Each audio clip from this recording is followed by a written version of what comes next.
家国地产发展趋势，近期楼市最新动态，地产行业权威发布，众多专家分析点评，尽在置业家国。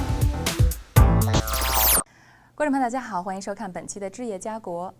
近些年呢，多伦多的独立屋市场呢可以说是越发的走俏，成交价格呢也是一路的飙升。那么相比之下呢，多伦多的公寓市场则是相对的成长的比较的缓慢，涨幅仅仅是徘徊于个位数字。那么现阶段多伦多的公寓市场是否还值得投资？业内人士手里又有哪些好的项目可以给我们介绍呢？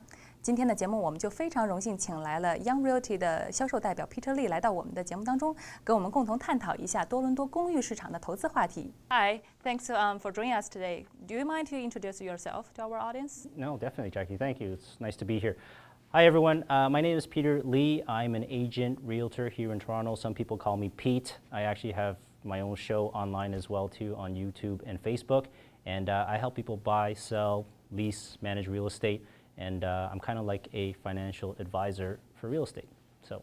Well, last year the price between a condo and house increased about like 50%. Condo market remains stagnant.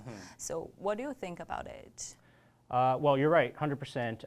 The condo market over the last 1 or 2 years hasn't been doing that well because obviously a lot of the focus and the attention was on houses, and so we could see people sort of concentrating. Everybody needs to buy houses. They need room for their family to grow. Sometimes it's not really about money. It's just they need that space for their family. They can't live in a condo anymore. But in the early or the mid 2000s, condos were really doing very well because they were very cheap. And then once we got to around maybe 2010 to 2015, condos were already very expensive, and so there wasn't really a lot of room, there wasn't a lot of opportunities at that time. But now that we see a sort of big gap between houses and condos, like houses are going for $1 million, $1.2 million, $1.3 million right now, and so once that gap becomes really, really big, people will start thinking, I don't want to spend that much money for a house. Why don't I just get a condo and save some of that money and maybe use that extra money and invest it somewhere else? So right now we're starting to see the movement. There's some bidding activity in the condo market, and I think people are going to start thinking about it very seriously now to not stretch too far and buy a house if they don't need it, and just start with something. Get a condo, start with something small, and then think about it a little bit later. You got to build it up.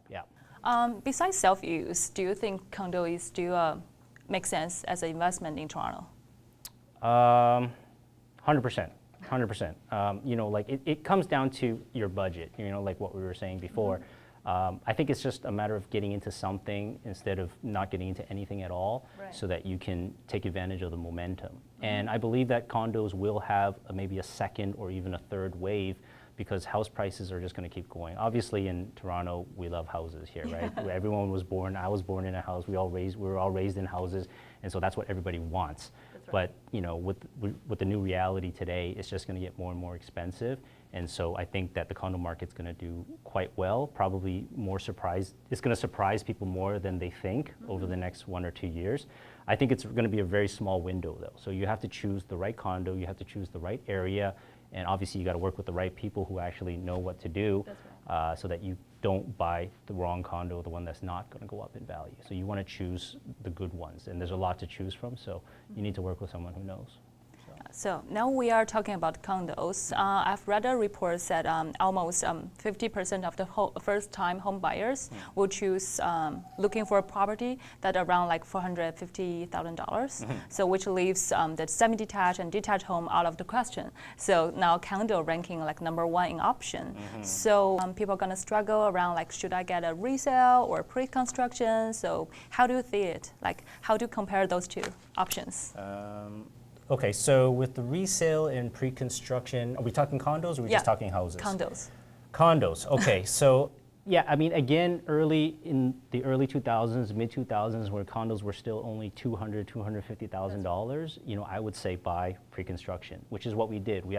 My first investment was a pre-construction condo because it just made sense. It was just so cheap, it had room to grow, and it did very well. But these days, I mean, of course, everybody likes brand new. Who doesn't like brand new, right? And who doesn't? Especially for first-time home buyers, right? That's right. And who doesn't, like, a lot of people don't want to do their mortgage right now. They just want to put their money with the developer and then, see what happens. But I don't think there's room anymore to make money if you buy pre-construction, just because it's gotten so expensive, and the developers are actually very smart these days. They charge ahead. So they charge 2 years, 3 years, 4 years, 5 years into the future. So you're paying future price today. And then, we actually saw people lose money who bought in 2010 and they tried to sell in 2015. They actually lost money, and very good projects. And so I think the opportunity right now, honestly, is the resale market. You want to buy something that's a little bit new, near the area where there's new development. So, because the new development's always going to push the price higher. So you want to be behind that with a product that's almost as good. Or like maybe, assignment. Assignment is obviously very good, but there's a lot of risks involved in that too.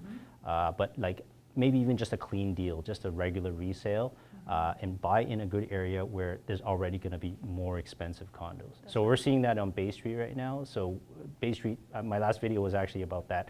We recently hit $1,000 per square foot on Bay Street, which is a very big deal, because in New York, I think you're looking at maybe around 1,800 a square foot. And so for us to hit 4 digits in Toronto is a really big deal. So a lot of people are not really talking about that. And so in my last video, I actually talked about that, and we're going to get into new price territories in Toronto. And I think you just have to choose very smartly when it comes to condos. About the 450,000 price range, you're right about that. 450,000 was the number. But now it's increasing? It's probably up to 550, maybe 650 now. That's where we are. And so to get a townhouse, like I recommend condo townhouses because it's that middle category where it's not a house, but it's not a condo either. You pay a little bit of maintenance fees, not much, but you get more space. So you have to spend a little bit more, but 450,000 really doesn't buy you very much anymore. Maybe a 1-bedroom condo. 嘉国地产发展趋势，近期楼市最新动态，地产行业权威发布，众多专家分析点评，尽在置业嘉国。We understand you have a lot of experience dealing with younger buyers to buy a property as an investment. Do you have any investment opportunities that you could share with us, with our audience today? Oh, for sure. So yeah, we just talked about condo townhouses. I really like that category. Like the future of Toronto is going to be townhouses, whether it's freehold or whether it's going to be condo townhouses. That's going to be the future product for people, and they're going to have to accept that, and then they will have to raise their family in that. So, I mean, before it used to be you buy a house or you buy a condo. It was one or the other. Yeah. But there is a middle option that I think is a really good opportunity for young people. Get into that, and you will do quite well, okay? Another option is obviously condos. I still like condos because they're good rental options. So if you're not living there, you can rent out your condo very, very quickly. It's really low vacancy rates in Toronto, especially in downtown right now. We're actually seeing bidding wars for rentals. Very surprising. So, because rentals, we can't really increase the price that much, but when people bid it up, then it's a new price. It's a new That's target. a new territory for That's a people. new territory, Yeah. exactly. So if you like condos because they're easy to rent out, easy to maintain, I think that's a good option to do right now. Buy on Bay Street. You can't go wrong with Bay Street, okay? We heard you talk about Bay Street for like 3 times right now. Yeah, so yeah. what's the advantage of Bay Street? The advantage of Bay Street is it is in the middle of everything. It's in the middle of U of T. It's in the middle of Yorkville. It's in the middle of downtown Dundas Square. It's close to hospitals, so you get a lot of top quality professionals. So you get doctors, nurses, professors, a lot of international students, a lot of people coming from China, obviously. Those are the big buyers. And they're the ones that are spending $1,000 per square foot right now on Bay Street. And so they are pushing the price higher, and then all the other condos need to catch up. So there is a bit of an opportunity on Bay Street right now. Maybe buy something a little bit older, maybe renovate it, because the price gap is so big, for the same size unit. So there's $1 million condo, maybe a little bit bigger, but then there's an older condo that's only $650,000. Right. And it's the next street, or it's up the street. It's not very far. So there's a bit of an opportunity there right now. And so those older ones will probably have to catch up as well, too, and very good rental rates. When people try to buy condo, that's like as an investment, that they buy like 1 bedroom or 2 bedrooms. I see a lot of like 2 bedroom, 3 bedrooms coming up. Yeah, I mean, I think it's pretty much... If they want to rent it, like for an investment. Yeah, you kind of want to avoid the ones that are too big, because the ones that are too big, those people that can afford it, they'll just buy. That's right, yeah. So you kind of want to buy, you could buy like a 2-bedroom, 1 washroom, which makes it a little bit smaller, and then the maintenance fees are not too big. 1 plus den is obviously very good. If you can make the den into a bedroom, even better. Or even, honestly, if you don't have that much money, just go with a studio right now. Studios are doing very, very well. I mean, because those people, they're going to stay there for a long time when they're renting. They're going to stay 2-3 years when they're renting because that's why they need cheap rent. So they can save up more money so they can buy later. So they will stay for a long time. You do one deal, I think minimum they'll stay 1 or 2 years. So. Well, we have to talk about the future of Toronto real estate market. Course, so, yeah, so BC recently introduced a 15% foreign buyers tax. So that pushed a lot of foreign buyers try to struggle or to think about, should I get a house or a condo in Toronto market as soon as possible before Toronto gets introduce a foreign buyers tax. So what do you think about it? I don't know, Jackie, what do you think? No, it's, it's, Vancouver is a completely different market from Toronto.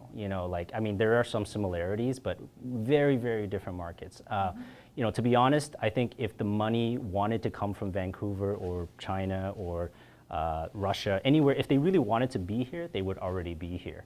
It's not really so much about the tax, and it's a lifestyle decision as well too, right? So the people that buy in Vancouver, they buy in Vancouver because it's close to their home country. That's right. Toronto is a little bit farther away, and so that decision is a little bit different. They buy because their kids are going to school here. They actually want to live here because it's the big city in the whole country, right? So it's a whole different decision making. I'm not going to say that some people are not investing in Toronto, for sure. There is some of that. But most of the people that are in Toronto is because they live here, they work here, they want to be here, they want to settle their life here, they want their kids to have the education here. So it's a bit of a different decision, but we don't know what's going to happen for sure 100%. I don't know what's going to happen for sure 100%. But I'm pretty sure even if they do put a tax in Ontario and in Toronto, it's probably going to be too late. That money is already here. It's already happening. That's why 2016 has been so crazy for one reason. And obviously, the main reason is that we just don't have enough houses. There's way more people that want to buy. I actually went to an offer a couple weeks ago. There was 24 offers, and we didn't get it. Out of 24, obviously, we didn't get it. Yeah, it was crazy. And so, but when I was there, it was all local people. At least with the agents that I could see, it was all local people. And I think that's the wrong sort of thinking, is that a lot of people think it's all foreign money here. There is some of it, but that's not the main reason. It's the capital. Toronto's the capital of the whole country, right? Yeah. So I think for 2 or 3 years, easily it's going to be very similar to what we're seeing right now, unless something very big happens in the world, like another financial crisis, and we don't know. But still, at the end of the day, even if it's a big financial crisis, Toronto only went down 5% in 2008. And that 5% was just because people were scared about what was happening in the US. And so if another big thing were to happen, I think Toronto's going to be even more safe, and it's going to be even more, it's going to go up even more. So, but that's an agent's talking, right? So. 好的，非常感谢大家收看我们本期的置业家国，我们下期再见。Thanks, Peter, for joining us today. Thanks for having me, Jackie. Thank you very much. Thanks for watching, everyone, and we'll see you next time. Take care. Bye.